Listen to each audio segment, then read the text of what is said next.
Tamam, boşver şu olursa anıdır. Alıyor. Maaşını yemciydi, özünü yemciydi bu turşu. Hacı.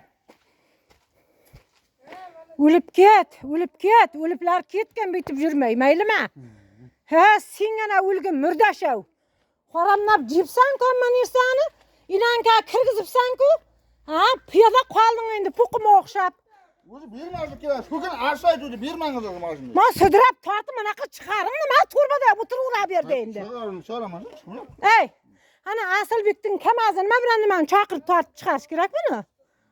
Ağayının mı?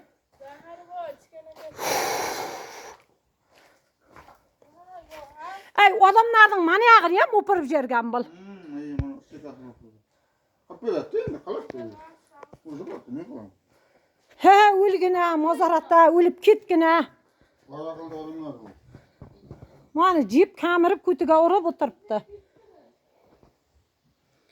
Adamlardan oyban neyem cırtkan mani. Şimdi bana kıp beriş gerek.